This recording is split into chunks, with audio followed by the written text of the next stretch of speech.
മക്കൾസ്, welcome back to Xylem. Babu സാറാണേ. എല്ലാവർക്കും ഹിന്ദിയുടെ പുതിയൊരു എപ്പിസോഡിലേക്ക് സ്വാഗതം. മക്കളെ, നമുക്ക് പഠിക്കാനുള്ള ഏറ്റവും പ്രധാനപ്പെട്ട പാഠങ്ങളിൽ ഒന്നാണ് 8ാമത്തെ പാഠമായ ഏക് തിൻക എന്ന് പറയുന്ന കവിത. ഏക് തിൻക എന്ന് പറഞ്ഞാൽ ഒരു ചെറു വൈക്കോൽ കഷ്ണം എന്നാണ്. അയോധ്യ സിംഗ് ഉപാധ്യായ അയോധ്യ എഴുതിയ വളരെ മനോഹരമായ ഒരു കവിതയാണ്. ഈ കവിത ഒരു കുഞ്ഞൻ കവിതയാണ്.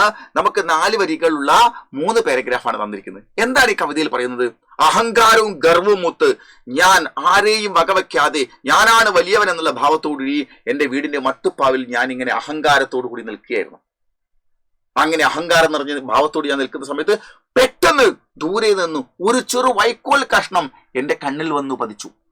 ഓക്കെ, അപ്പോ എന്റെ കണ്ണിലേക്ക് വൈക്കോൽ വന്ന് പതിച്ച സമയത്ത് പെട്ടെന്ന് വേവലാതിയോടെ അസ്വസ്ഥനായി ഞാൻ ഞെട്ടിത്തിരിഞ്ഞു നോക്കി.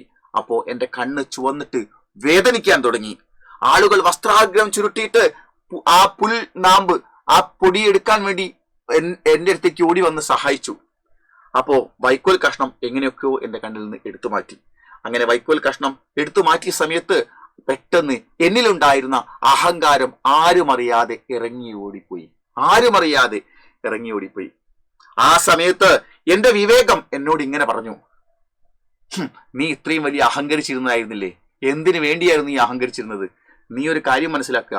വലിയവനാണെന്ന് വിചാരിച്ചു വലിയ അഹങ്കാരത്തോടു കൂടി നിന്ന നീ ഒരു പുൽക്കൊടിയുടെ പിന്നിൽ, അതായത് ഒരു പുൽക്കഷ്ണത്തിന്റെ അടുത്ത് പോലും ഒന്നുമല്ലാതായി പോയി. അതായത് നിനക്കൊക്കെ കേവലം ഒരു പുൽക്കഷ്ണം മാത്രം മതി നിന്റെ അഹങ്കാരം അവസാനിപ്പിക്കാൻ എന്ന് പറഞ്ഞു.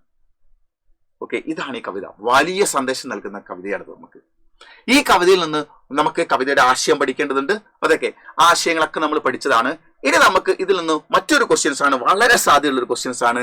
ആ ചോദ്യം ഇങ്ങനെയാണ്: കവിതാക്ക് ആസ്വാദൻ ടിപ്പണി ലിഖയും എന്നല്ല, അതൊരു വേറെ ചോദ്യം ഉണ്ട്. ആപ്പിലൊക്കെ നമ്മളത് വിശദമായി നമ്മൾ പഠിച്ചു.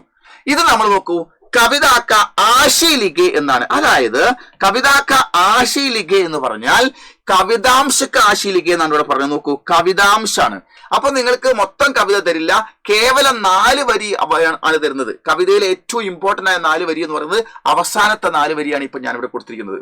അതായത് നിങ്ങൾ നോക്കൂ, ഇവിടെ ഉണ്ടോന്ന്, ഇവിടെ ഉണ്ടോന്ന്, ഇവിടെ ഉണ്ട്. ഈ അവസാനത്തെ ഈ 4 വരി തന്നതിന് ശേഷം എന്നിട്ട് കവിതാക്ക ആസ്വാദൻ ടിപ്പണി ലിഖി എന്നല്ല, തന്നിരിക്കുന്ന 4 വരിയുടെ കവിതാംശക്ക ആശയ ലിഖ എന്ന് പറഞ്ഞൊരു ചോദ്യം നമുക്ക് വരും.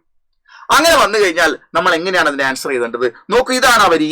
ജബ് കിസി, നോക്കൂ ചോദ്യം ഇങ്ങനെയാണ്: ജബ് കിസി ഡബ് സെ നിക്കൽ തിൻകാ ഗയാ, പാവം അഹങ്കാരം കൂട്ടോടുകൂടി മിണ്ടാതെ ഇറങ്ങിപ്പോയി. എന്ത്?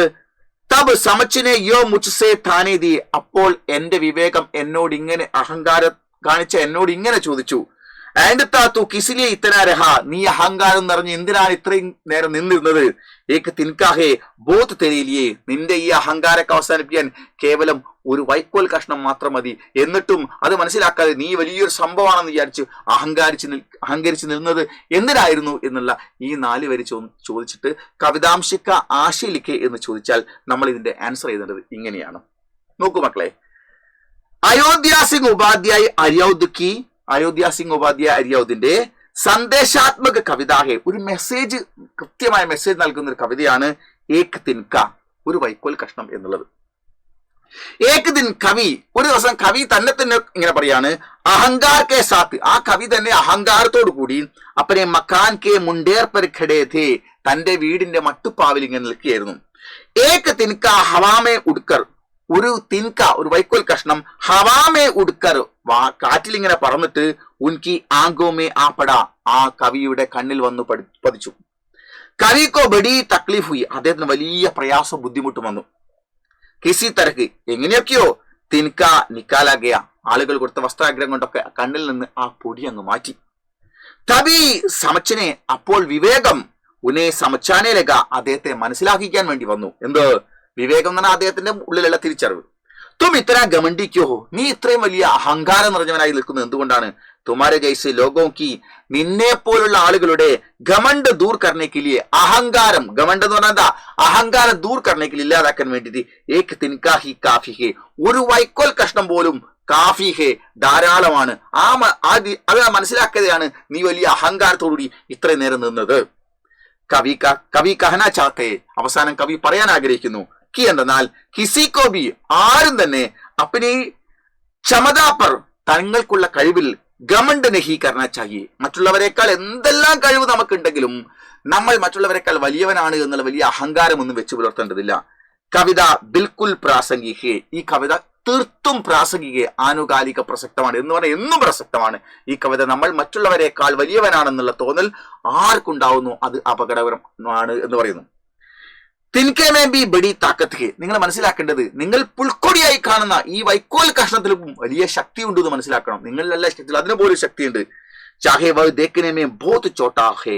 പക്ഷെ ആ പുൽകഷ്ണം ചാഹേ വ ഒരു പക്ഷേ ദേഖനെ മേ ബഹുത് ചോട്ടായെ, കാണാൻ അത് വെറും ഒരു പുൽകഷ്ണമാണ്. എങ്കിൽ പോലും അതിലും അതിൻ്റെതായ ശക്തിയുണ്ട്. പ്രത്യേകിച്ച് നിന്റെ വലിയ അഹങ്കാരത്തെ പോലും ഇല്ലാതാക്കാൻ ശക്തിയുണ്ട് എന്നത് നീ മനസ്സിലാക്കുക എന്നതാണ്. എന്നിട്ടോ ആത്മകഥാത്മക ശൈലിമേ. കവി തന്റെ തന്നെ ആത്മകഥ എന്ന രീതിയിൽ, അതാണ് ആത്മകഥാത്മക്, തന്റെ ആത്മകഥ എന്ന രൂപത്തിലാണ്, ആ സ്റ്റൈലിലാണ്, ശൈലിമേ ശൈലിയിൽ കവിതാക്കി പ്രസ്തുതിക്കുകയെ, കവിതയെ അവതരിപ്പിച്ചത്. എന്നാൽ മറ്റൊരാളുടെ കണ്ണിൽ അഹങ്കാരം, ഒരാൾക്ക് അഹങ്കാരം ഉണ്ടായിരുന്നു, അദ്ദേഹത്തിന്റെ കണ്ണിൽ പൊടി വീണപ്പോൾ എന്നല്ല കവി ഉദ്ദേശിച്ചത്.